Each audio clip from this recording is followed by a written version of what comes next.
Hello everyone, thank you for joining us today for our webinar, Permanganate Pre-Oxidation of Algal Impact Source Water, a review of published literature and municipal water treatment. I am Liz Mueller, our Direct Marketing Specialist with Carus Corporation. Today we will have Mr. Sean Davenport presenting. A few items before we get started. Here's a look of our 2016 remaining webinar series. In March, and then again in November, we will have Mr. John Bull with Carus presenting Permanganate 101. April 11th, we have Permanganate for oil and gas applications.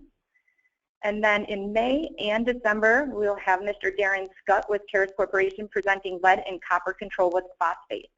If you're interested in any of these webinars, please let me know and I will get you registered. Also, if you are not receiving our newsletters or email blasts but would like to be added to those email lists, please contact me and I would be happy to add you to the list. A few housekeeping items. We do have everyone on mute to help cut down on the background noise. There is a feature in which you can type in your questions. Please feel free to type in those questions as you think of them. We should have time at the end of the presentation to go through those questions. If for some reason we do not get to a question, we will be able to see who specifically asked that question and we will follow up with you directly. Also, we will email a PDF version of this presentation to all attendees this afternoon. And one last item, we are recording this. So if you would like a recorded version, please let us know. Or if you have any colleagues who are interested, please let them know that there is a recording available for them to view. With that, I would like to introduce Sean Davenport. Sean has been with Carus for 4 years, working as a Technology Development Manager for the Business Development Group. In this role, Sean manages new product development to improve existing or develop new commercially viable products for the water, wastewater, industrial, and remediation markets. Sean received his bachelor's in chemistry from Hendrix College and his MS in environmental engineering from the Colorado School of Mines in Golden, Colorado. His MS research project focused on evaluating various field portable test kits for quantification of petroleum hydrocarbons from environmental soil and water samples. Sean has also completed all research and coursework requirements and is a PhD candidate in the Environmental Science and Engineering program at the Colorado School of Mines. Sean has significant experience in the environmental field with particular expertise with innovative delivery strategies for chemical and biological remediation. He has been an active team member on multiple Department of Defense sponsored research projects. 2 for polymer enhanced remediation and the other evaluating Carus's innovative slow release oxidant technology. He is currently exploring novel oxidation approaches for the removal of emerging contaminants and understanding the effect of oxidants on Cyanobacteria cell integrity and metabolite release. Sean has presented original research at numerous national conferences and contributed to the publication of 2 DoD reports. Sean's multidisciplinary experience in chemistry and microbiology enables Carus to better assist the expanding and unique client needs prevalent in today's water market. Wow, thank you, Liz. That was quite the introduction. Definitely a lot of good 4 years going in that introduction. So a lot of good things we've worked on, a lot of good things we've done. So I just wanted to start out by thanking everybody for joining us in this webinar today. I'm pretty excited to kind of go through some of our perspective, what we've seen in the literature. We've seen a lot of this issue last year and the year before, 2014, 2015. So it's been a very big, hot topic. It's been a very interesting topic. So it's one of those opportunities, technical approaches we're very interested in understanding to be able to evaluate permanganate's value, pre-oxidation value, and be able to provide guidance and assistance to our end users, to regulators, to operators. So with that in mind, I'll just kind of give some quick goals of what this topic, what this webinar will cover. So there's been a long and storied history of permanganate application in cyanobacteria, algae impacted water, dating back to the 30s, 40s, 50s, and 60s. A lot of this info is old. So we wanted to start out by looking at a lot of the recent literature, a lot of the recent information to see what has been done recently, what's the story tell us now, because there's a lot of new tools available. There's a lot of new ways to look at the impacts of cyanotoxins and treatment effectiveness. So this webinar, okay. So this webinar will kind of cover the literature. It'll cover some of our perspectives, some perspective we've been hearing from the industry, from the market. We'll try and tie those two together to really tell a nice story and provide some technical opportunities that we're really looking to help and assist the industry this year. So that's mostly why I'm excited about it this year, is because we're positioned to really be a beneficial kind of leader in providing this guidance and this assistance in understanding pre-oxidation and helping to optimize treatment for cyanotoxins. So without any further ado, I'll just jump right in. So for those that aren't familiar with Carus, Carus Corporation is it's an old company, it's a family-owned company. It's over 100 years old, so we're very proud of our legacy. It's the only North American manufacturer of permanganate. So we've become kind of the industry leader as far as permanganate pre-oxidation. We have 5 manufacturing distribution locations throughout the U.S., and they carry both permanganates and also our phosphates for various corrosion control opportunities. And we're very customer focused. So like I was mentioning before, we're very focused to understand the technical with John Bull and myself to be able to provide that technical guidance to really understand how to apply products correctly so that way they can meet your needs and your expectations. So just real quick, so permanganate, for those that may not be as familiar, it is a chemical oxidant. So it comes in 2 forms, either a powder, a dry powder, granular form, or as a liquid form. And they just vary, they function the exact same, it's just in the way they're delivered or they're applied. It's the only difference. And for a lot of our products, we do offer smaller drums, buckets, all the way up to super sacks, totes, and cycle bins. So we have a variety of different sizes to meet your needs. So cyanobacteria are not a new problem, as many are aware. Cyanobacteria are simply blue-green algae, so they're photosynthetic bacteria, which gives them kind of a unique application in our ecosystem. They've always been present in the United States, the world. Recently, however, there's been a significant increase in the occurrence and severity of these algae blooms. And a lot of that's being attributed to increases in temperature, changes in rainfall patterns, seasonality, nutrient loading, so your nitrogen and phosphorus. So there's a lot of contributing factors that are pushing these algae blooms to increase in their prevalence. And simply put, an algae bloom is nothing more than a rapid growth of cyanobacteria. It is a rapid, uncontrollable growth. They tend to form very thick mats, very green, high cell densities, and they're usually dominated by a few species.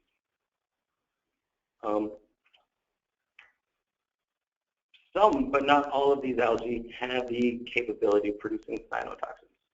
And when they do produce cyanotoxins, we refer to them as harmful algal blooms. So that's really the only difference between algal blooms and harmful algal blooms. For this presentation and for what I'll be talking about, the rest of this webinar will be focused specifically on the harmful algal blooms. So what are the key players in some of these harmful algal blooms? So there's a variety of cyanobacteria, and there's 4 predominant cyanotoxins. And these are cyanotoxins that have been identified as being hazardous, dangerous to public health, to aquatic health, to ecosystem health. The 4 are Microcystin, Anabaena, Cylindrospermopsin, and Saxitoxin. The top 3, the Microcystin, Anabaena, and Cylindrospermopsin, are the focus of a lot of the recent regulation, a lot of the recent interest in being able to optimize treatment processes, to be able to remove them from the drinking water, finished water. So why is this a concern? Well, there's several reasons for algal bloom cyanotoxins to be a concern. The first is going to be ecological, public health, and economic. And these will all drive to regulation. So it's all regulation to protect the public health, to protect public safety. And tied with a lot of these algal blooms and cyanobacteria, there's a lot of economic concerns as far as interruptions in your water supply. So if you have to shut down your water supply for your municipality, that can have a lot of economic implications. Coupled with a lot of these cyanotoxins, algal blooms, there's common taste and odor issues. So MIB and Ozone are very common to co-occur with a lot of these algal blooms. So it's a combined public health, but also economic. So looking at this regulation real fast. So there is currently not a U.S. federal regulation for these cyanotoxins. However, it is something we have been hearing a lot about, and it is expected. It is expected to be regulated in the near future. However, that does not prevent individual states from adopting their regulations for finished drinking water for the presence of these cyanotoxins. And just looking recently here, 3 states, so Minnesota, Ohio, and Oregon, have all established guidelines, finished drinking water guidelines for these cyanotoxins. So in addition to the drinking water, there's also recreational guidance. There's also recreational regulations that several states have adopted to help reduce the exposure of the public to impacted water bodies through recreation. And the difference is predominantly going to be in triggers that will trigger a notification and what the limits are as far as allowable exposure, allowable concentration. So getting down into the meat of what we're really looking to talk about. And I put together these as challenges, because talking with a lot of industry, talking with a lot of operators, these were really a lot of the issues that they felt strongly with that were difficult, or that they saw a need to identify or understand. So this is where I'm going to start before I jump into some of this laboratory data and approach and perspective. So to frame the issue, the issue is going to be that there's not really a comprehensive understanding from a field perspective on effectiveness. What works, how well does it work, how effective is it, how consistent is it? There's a lot of laboratory data, but as everybody fully understands, and I'm sure is aware, when you translate laboratory data into the field, it doesn't necessarily always translate directly. So there's a lot of field demonstration, there's a lot of field data that is needed to really support a lot of these technical approaches and optimization initiatives. So with that incomplete understanding, it creates this kind of fear as far as if I'm running a water treatment plant, how am I going to plan for this potential cyanotoxin algal bloom in the future? What steps can I take now? What steps can I take in the future in order to be prepared? So back in 2014, there were several state survey results, and it was pretty significant that many states are either somewhat serious or very serious as far as what they're seeing with the cyanotoxins and being concerned with establishing their proper guidance. So the next challenge is, once you understand what you want to optimize, the question will be is when. Do you optimize it, and do you change your treatment process through the entire season? Or are there ways to monitor, to predict, to understand your source in order to connect the two so that way you can adapt on the fly? So it really comes down to what are you really looking to prepare for? And a lot of the different approaches we've been hearing is there's a lot of source monitoring. So really understanding your source water, really looking at chemistry and trying to correlate some of the water quality parameters with increases in microcystin cyanotoxin concentration. And that's one effect, that's one opportunity in order to collect that data to really understand and be able to predict. Because again, you really want to get ahead. You really want to be able to predict it so you can make changes to your water treatment system before you see the event, before you see the toxin coming into your plant. So the first picture up on the top left is a water monitoring buoy. This is in Lake Winnebago. This was one that Todd Miller's research group at the University of Wisconsin in Milwaukee had put in, as far as trying to understand and collect a lot of data, high data density, to understand the impact and the timing of cyanotoxins and algae in Lake Winnebago. Looking to the right, there's just one point that I want to make, is that a lot of this source monitoring is looking for specific indicators.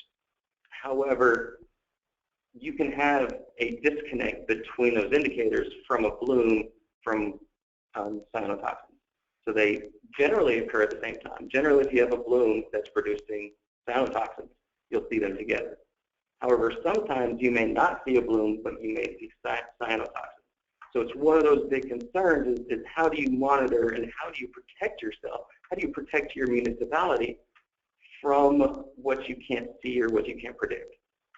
So it's one of those concerns. It's one of those, how can we prepare for if there is a slug of cyanotoxin moving from an upstream reservoir? And that brings me to my next bullet, which is there was a USGS study back in 2012 that was specifically looking at the transport of cyanotoxins from an upstream reservoir, Milford Reservoir in Kansas, through the Kansas River, and it affected several downstream water treatment plants.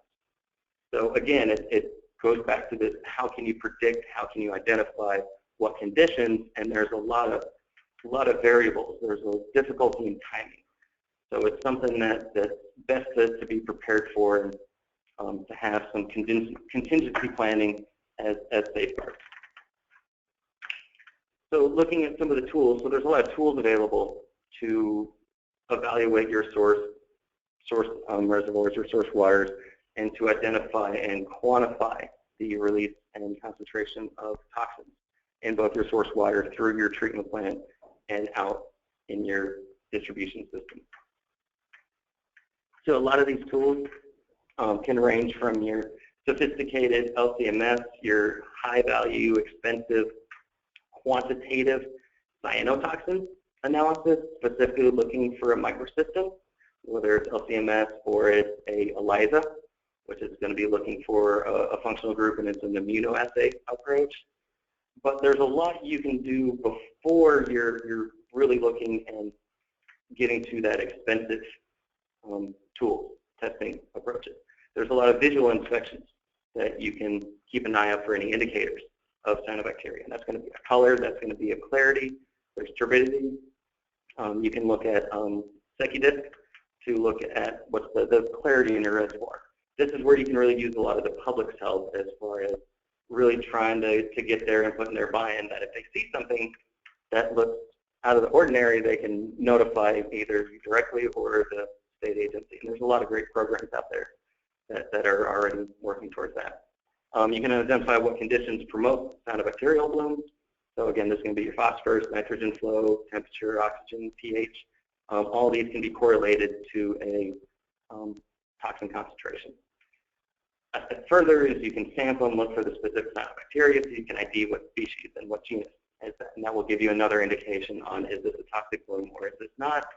And then, as I mentioned earlier, you have a lot of the analytical tools as far as looking for toxins directly, the microcystin directly, the cylinders permopsin directly. So this is just another tool you can have to really understand your process. So the next challenge is, once you understand and when you can start to predict when you can see these blooms or when you can't, having a approach or a system or a treatment strategy in place that allows you the flexibility to adapt based on changing raw water quality is very important. So the approach that the EPA has been suggesting, and we kind of see a lot of value, is this multiple barrier approach.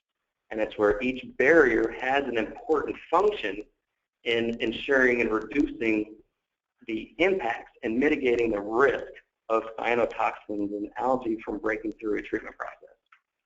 So it's the combination of these barriers that really add resilience. And they start from active source control to a pre-oxidation, to physical adsorption, conventional treatment, and through your disinfection. And they all have different effects on whether it's an extracellular cyanotoxin or it's an intracellular. But taken as a whole, it really gives you the flexibility and the ability to ensure compliance and meeting the standards. So now taking everything and putting it together is really the last challenge. And that's how you balance all of the aspects of what is being asked and how to monitor and adapt a treatment process to a lot of your competing and existing requirements. So for example, if you're practicing pre-oxidation to ensure you're meeting the trihalomethanes and disinfection byproducts regulatory limit, it's not something you really just want to cease. It's not something you want to stop for a potential unknown risk if you're going to risk violating that. Not without very careful consideration and really understanding the risks of what choices are made. And it all really goes back to the response strategy and contingency planning. How can you balance, how can you really look at it from a holistic standpoint, and where can we really create a system that, or create a process that can be custom tailored. And this is really where having a lot of internal discussions, a lot with our technical experts, we really see a lot of value in the pre-oxidation as really being an important aspect of this, as really being able to ensure you can meet a lot of these requirements, a lot of these primary regulations and aesthetics without risking or compromising any toxin breakthrough or negative consequences.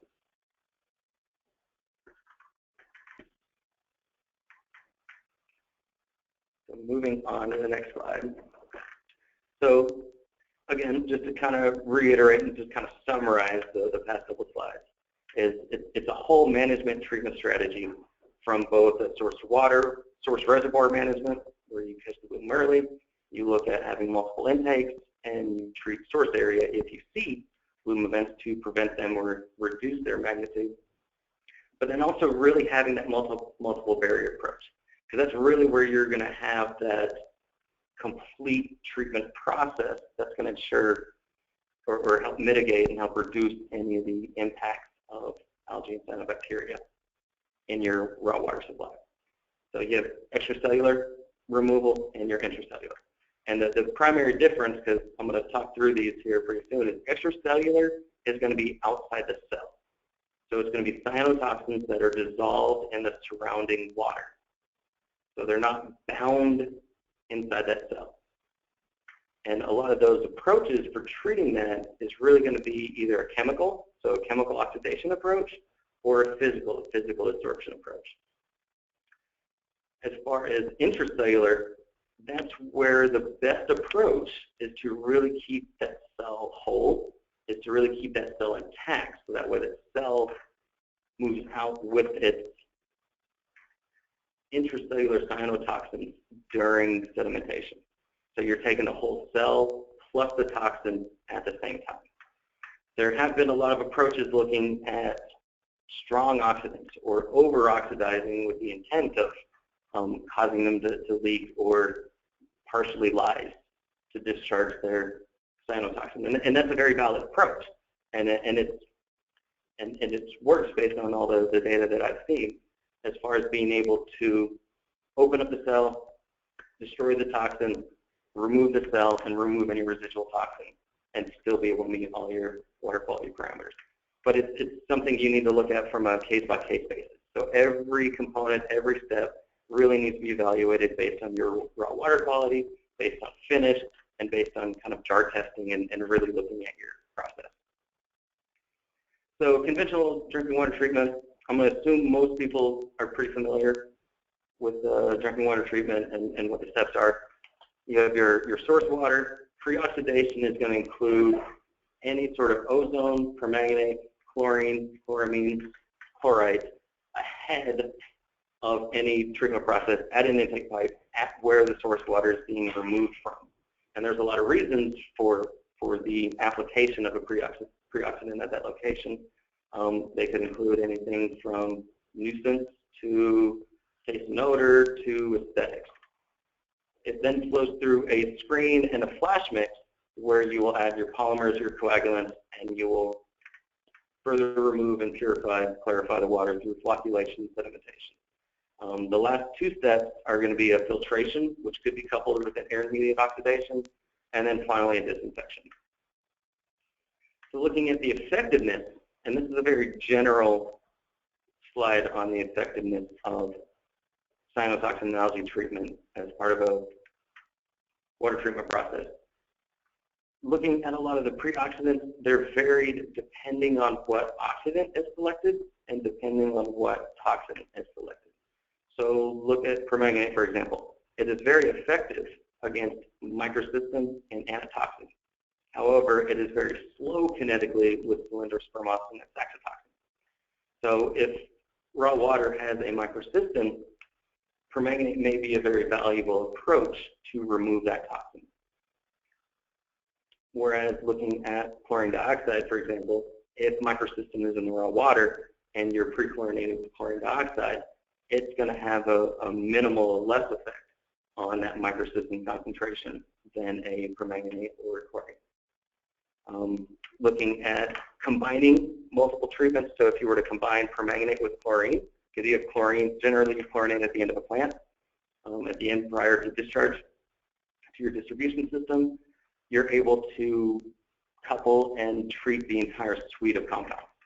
So it gives you that nice barrier approach that if there's microcystin or toxins, by having permanganate at front, chlorine at the end, you have a system, you have a way to mitigate any impact from cyanotoxins. Physical adsorption, they also vary depending on whether they're intact or extracellular cyanotoxins.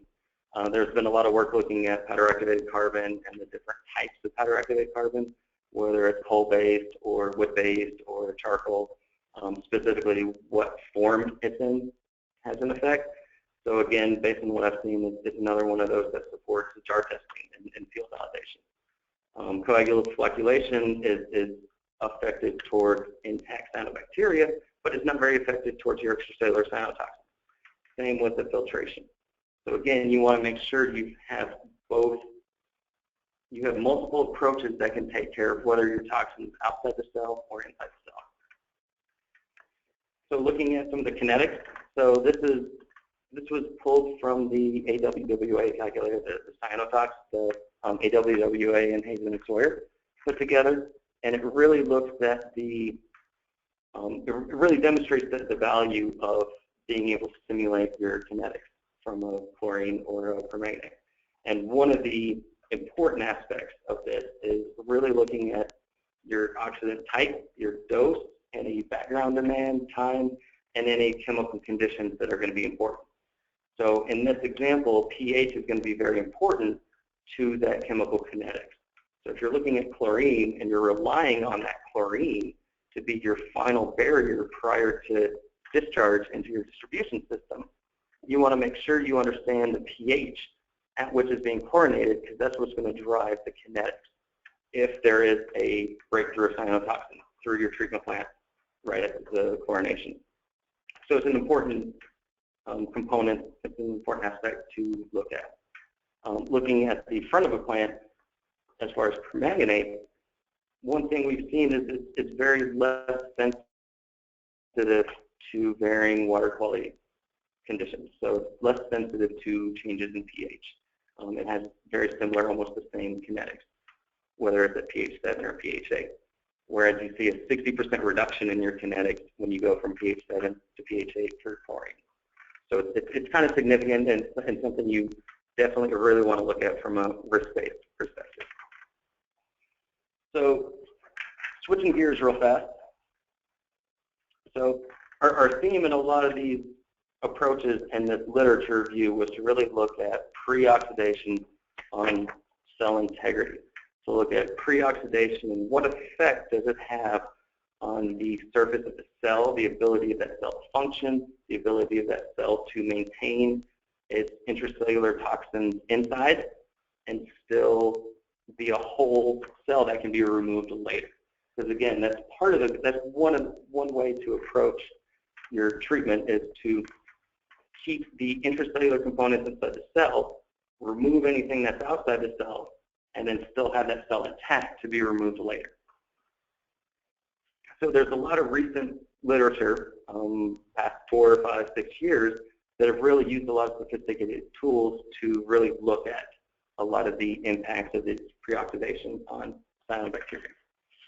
They've looked at a variety of oxidants, algicides, from copper to different oxidants, and a lot of these are again, the same caveat is it's difficult to translate these directly into a real-world application.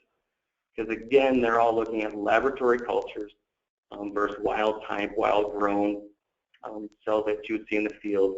And one story I've heard several times from a lot of researchers is the lab culture are a lot more sensitive to changes in water quality. They're very sensitive, and they're less hardy than the wild-type, wild-grown cyanobacteria. Another important difference is a lot of these studies have used growth media, or they've used a lot of DI water. They don't have that natural organic demand that really removes a lot of the initial oxidant slug, that initial oxidant demand. And then a lot of them that I've seen in literature dose at very high concentrations compared to typically what we see in the field. So those are the only 3 kind of caveats as far as really looking at a lot of this literature and being able to look at what the story tells with the data. So a lot of the next couple slides are looking at cell integrity, intracellular and extracellular toxins with a variety of different oxidants. A lot of this work was completed by Zhai Fan out of Australia, and was really looking at both from a water treatment, but then also a source reservoir. So you'll see the concentrations that can vary from 1 milligram per liter, which is a typical dose that we would commonly expect to see, all the way up to 10 milligrams per liter, which is on the upper end. It's kind of high for an application of permanganate. So in the top left on figure 1, you can look at the percentage of intact cells as a function of time at the different doses. And the important piece to carve out of that is at 1 milligram and 3 milligrams per liter, there's almost no observable reduction in intact cells. And the way they measure these intact cells is by using flow cytometry. So it really measures how leaky, how susceptible are those membranes to having stuff pass back and forth between them. So if they're not susceptible, if they stay closed, you're not going to have the pigment transport inside the cell, and it's not going to give you a positive result. It's not going to show you get a reduction in intact cells. And as you start to get into the higher concentrations towards the 5 milligrams per liter, there is some reduction in intact cells. It's not significant, but maintaining that residual oxidant concentration has the ability to mitigate and remove any partially lyse cells. And then as you can see in the higher concentration, the 10 milligrams per liter, you start to get closer to that cell lysis. You start to get closer to that breaking cells apart and releasing their enzymes. So it's important to note that this is a dose-dependent response. So depending on what dose they see, depending on how long they see that dose, will depend on whether, will dictate how they respond. Looking at the right figure 2, you can really see the differentiation and speciation between the intracellular and extracellular cyanotoxins. So at time 0, you can see that the difference, there's about 10 micrograms per liter extracellular and about 35 intracellular. At time 2, it's dropped down to 30, and there's very minimal extracellular.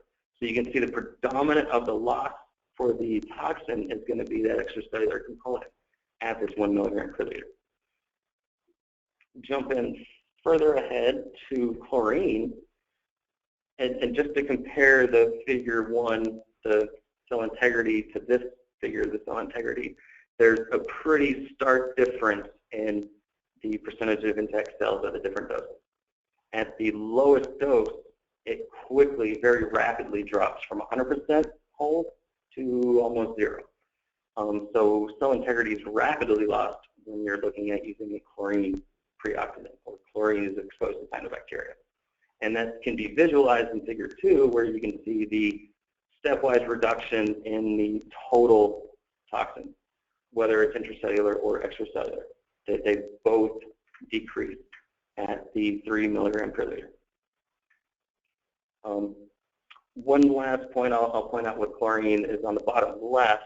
One of the things that Fawn did, which was nice and I think is a very valuable approach when looking at it, and again, she was really looking at source and high concentration, but looking at the competing kinetics.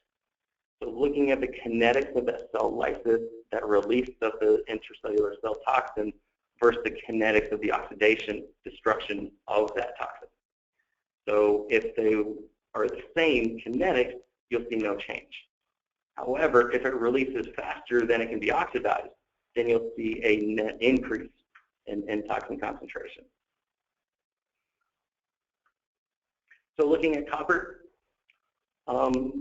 again on the top left, you can see that dose-dependent response on cell integrity.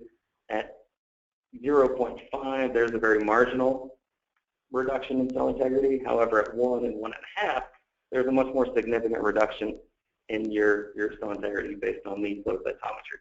And that correlates well with figures 2 and 3, because it shows at that 0.5, it stays static. You maintain the similar distribution between your intracellular and extracellular toxins.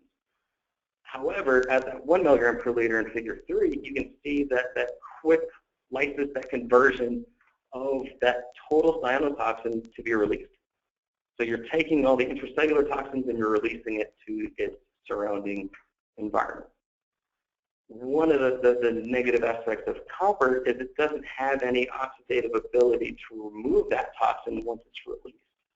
So from a source water reservoir management, depending on what concentrations are and loading of algae and cyanobacteria, this is just something to keep in mind as far as making sure you understand and you can really look at the treatment process holistically from a barrier approach. Ozone, so Judge, I had some interesting data on ozone and looking at the effect on the cell integrity. As it's not surprising, ozone had a very rapid reduction in cell integrity, resulted in very rapid cell lysis. But it also resulted in rapid conversion of that intracellular to extracellular toxin.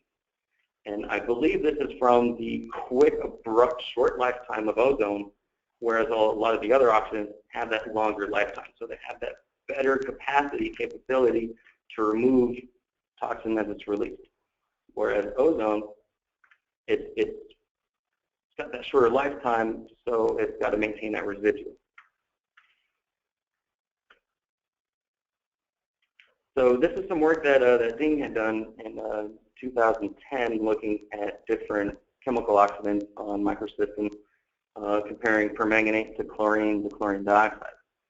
The only real important piece that I see in this data set is looking at permanganate chlorine.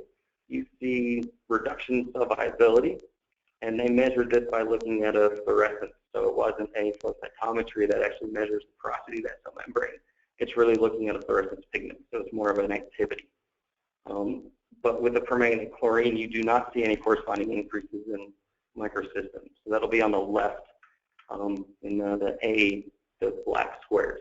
However, when you're looking at chlorine dioxide, which is on the bottom, you see that similar reduction in cell viability, but then you start to see a microcystin concentration steadily increase. And that's a function of oxidizing and lysing the cells without having a strong capability of oxidizing and removing that toxin once it's released. So I like this paper, and I believe this is the last paper I'll talk about before I will start to give a quick case study on 2 water plants and then summarize up and wrap up, because I'm slowly running out of time. There's plenty to talk about. But this, I like this paper because it was an actual field application. So instead of using lab-grown cultures and using artificial synthetic water. They actually used reservoir water from a reservoir in China. And they looked at the effect of permanganate on the release of MIB and geosmin from Anabaena. So looking at this data, you can see at the 0.5 milligrams per liter, you see that quick reduction, that short, high demand of your chemical oxidant, and then that slower second order where you can maintain that residual for a little bit longer. And that's the typical response we see in a lot of water treatment plants when we're practicing pre-oxidation. We see that quick drop and then that longer residual for however long it needs to be maintained throughout a intake pipe or prior to a flash mix. But what's great about this is looking at the data on the right, there was essentially no impact on the concentration of extracellular taste and odor compounds. So permanganate at this dose concentration did not have any negative or positive influence in the MIB and geosmin on the extracellular taste and odor compounds. So it really demonstrates that the cells in this water were very stable and very resistant to any oxidative attack from permanganate. And again, it's probably predominantly because you're at this lower concentration. You're at the 0.2. You're at the 0.3 milligrams per liter. So there's less of an attack. And these are field cells, so they have a thicker mucilage, they have a thicker polysaccharide, they have a thicker wall. So they group and they form colonies as opposed to individual cells. So another benefit when we were really looking through a lot of this literature outside of this less of a susceptibility of lysing cells, and at lower concentrations we didn't really see lysis of cells using permanganate. We saw there's a lot of data that really shows and looks at the effect of pre-oxidation on the ability to coagulate and remove that cell as part of your coagulation flocculation. So this is a paper from Jean in 2013, and let me see if I can walk you through. On the top left, you can look at the algae removal percentage as a function of alum dose.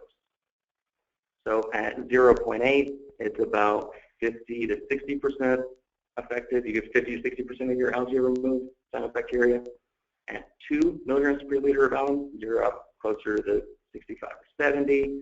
And 4, you're at 80, all the way up to about 8 or 10, you're just a little over 80% as far as your algae removal. So if you fix this, and these are intact cells, no pre-oxidation, just as they were collected. Now if you take this 0.8 milligrams per liter, and you take that to the chart on the bottom, the graph on the bottom, these are all fixed at an alum dose. So these were all dosed at 0.8 milligrams per liter alum. The only difference is you can see on the bottom an increase in the permanganate or ozone concentration. And I highlighted the two important lines in this blue dotted line, but at 0.5 milligrams permanganate, the algae removal jumps up from 60% to almost 72%. So it's a 12% increase by having that pre-oxidation. At 1 milligram per liter, you're jumping up closer to 80%. So having 1 milligram per liter of permanganate pre-oxidation and 0.8 milligrams per liter of alum was almost effective, or was effective, as dosing with 5 milligrams per liter alum. So this has just a lot of efficiency improvements and implications in optimizing the process. So it's another parameter you want to look at and really make sure that if there is value or if there's benefit to having this ability to improve your cell removal, to keep them from transporting down in your treatment process, this is something else that you could look at. So real quick, so when I started looking through some of this literature, one of the first papers I came across was an article in 2001 from the AWWA, or in the AWWA article in 2001. And it was specifically talking about, I believe it was 5 locations in Wisconsin that pull water from Lake Winnebago. And Lake Winnebago is a source drinking water reservoir that has a high occurrence, high magnitude of cyanotoxins, algae. So this paper was almost 20 years ago. And 20 years ago, these 2 locations were feeding permanganate. So looking at some of the data, so for this first drinking water treatment plant, from their raw water, they're feeding a traditional, like you would expect you'd see a pre-oxidant. They were feeding 1.3 milligrams per liter of permanganate of their raw water into a short pre-treatment basin and then straight into conventional treatment. So despite the volatile raw water microcystin concentration jumping from 1,000 all the way up to 6,000 nanograms per liter, about 6 parts per billion, there was never a detect above the detection limit, and certainly well below the WHO guideline of 1 microgram per liter, or 1,000 nanograms per liter. So back in 1998, this water treatment plant was very effectively using permanganate to pre-oxidize their raw water as part of their treatment process. And they had down subsequent barriers with the powder activated carbon, with the chlorination, to help ensure that they were compliant, that they did not have any releases of toxins into their distribution system. Looking at the table just below this chart, we can see some of the water quality from the raw and finished, and the raw water climbed significantly from 3.7 to 6.1, and the finished was never detected above 0.009. So it's a very effective treatment approach that this water municipality has been using since 1998. And they're still using it today with very effective results and very effective treatment. Looking at 1999, so they followed up a year later, and they took a higher data density. And this is the other water treatment plant, and they have a little bit of a different setup. So they pull raw water from Lake Winnebago, and they feed in permanganate around 2.7 to 3 milligrams per liter. And that goes into a long pretreatment basin. So that's approximately about 5 days worth of pretreatment. After that 5 days, they spike again, and they pre-oxidize again with another dose of permanganate prior to it going to their conventional treatment. So looking at the tables on the right, you can see the raw water versus the finished water. And again, you can see it was a very effective approach for minimizing and reducing any chances and risk of cyanotoxin breakthrough. So just kind of summarize some of this pre-oxidation, because pre-oxidation has a lot of value as part of an important component in ensuring compliance and meeting the necessary aesthetic and taste and odor requirements of a municipality. I don't want to spend too much time, but this kind of just summarizes a lot of the opportunities and observations that we've kind of pieced together. So from a permanganate to ozone, chlorine, chlorine dioxide, and copper. Probably the biggest advantage of permanganate is that it has the capability of not rapidly lysing cells, of not oxidizing cells when used in low concentration, whereas a lot of the other oxidants appear to oxidize cells significantly more rapid. And there's other benefits, other advantages, disadvantages for the other oxidants. So I'll let you take a look through this, so feel free to send me an email if there's any specific questions on any aspect of this table. So another thing we've talked about is when you're really looking at this raw water and you're looking at your risk contingency planning, really look at combination of treatment approaches to see, is there a way you can have the benefit and still minimize your cost, maximize your economics, really bring that value while doing it the most cost-effective way. So assuming a 25 microgram per liter microcystin soluble concentration, extracellular, your goal is to reduce it to less than 0.3 or to 0.3 in 30 minutes. Two options. You can either look at activated carbon and the dose based on the Cyanotoxin calculator, range from 7.7 to 39, or you can use a dose of 1 milligram per liter permanganate. So one question to ask yourself is can you use the two in synergy so that way you have a flexible, adaptable, scalable treatment approach without relying solely on one approach over the other. So it gives you potential economic, it gives you better risk prevention, and it gives you potential other quality benefits. So just to wrap up and conclude, so there's a long history based on us conducting this literature review on using permanganate as part of a treatment strategy for algal bloom impacted source water. Permanganate, or pre-oxidation in general, but permanganate specifically has a lot of benefits in that it can be that first line of defense against that soluble breakthrough, against that soluble cyanotoxin. So again, remember how you can have a disconnected cyanotoxin event disconnected from a bloom. So if you don't have a mechanism in place or a barrier in place that can reduce that or remove that, then it becomes this risk. How can you keep that from moving through your treatment system into your distribution system? Other ancillary benefits, such as improving your activated carbon performance, improving cell coagulation, and your disinfection product formation.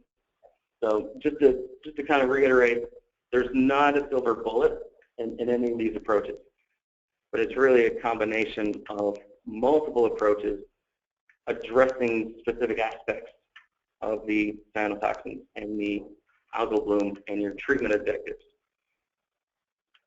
So with that, there is contact information, and I'd be more than happy to field any questions. Great, thank you, Sean. That was very informative. Again, just as a reminder to everyone, there is a feature in GoToWebinar where you can type in any questions that you have. And also, we will be sending out a PDF version of this webinar to all attendees. Be on the lookout for that either later this afternoon or early tomorrow.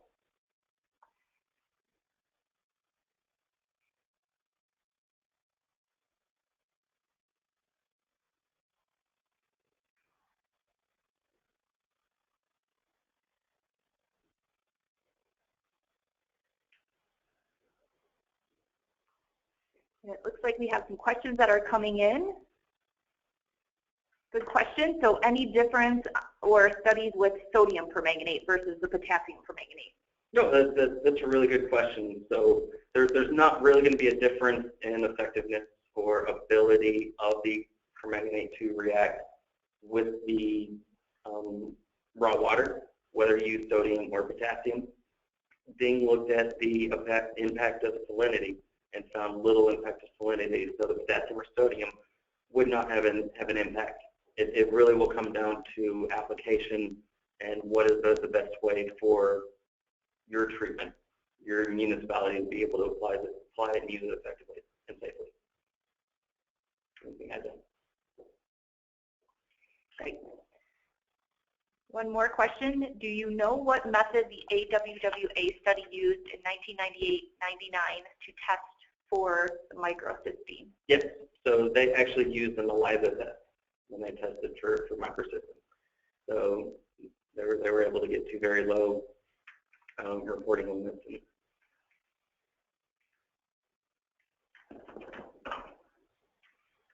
And that article and that paper is available on the internet. So if you search for the AWWA article, Cyanotoxin, I believe I had a snapshot of the title. You'd be able to download it and read it.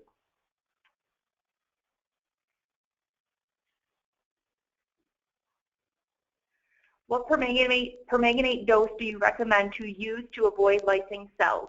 What permanganate dose do you recommend? Oh, sorry, that was a repeat there. What permanganate dose do you recommend to avoid lysing the cells? So, I mean, that's a great question, and that's kind of hit at that large data gap from the application transferal of that laboratory data into field application. So based on all the laboratory and bench scale, 0, 1, 2, and 3 seem to really maintain that cell integrity. based on the work by Fawn, based on the work by Ding. So it's really kind of that sweet spot, and that's really on the upper end of where a lot of these water treatment plants will really be applying permanganate. They're typically in that much lower concentration, 1 or less. But it's certainly something we would recommend doing jar testing and being able to collect field information, field data on your specific source water in your reservoir. And then you could look at coupling that with the other aspects of your treatment process.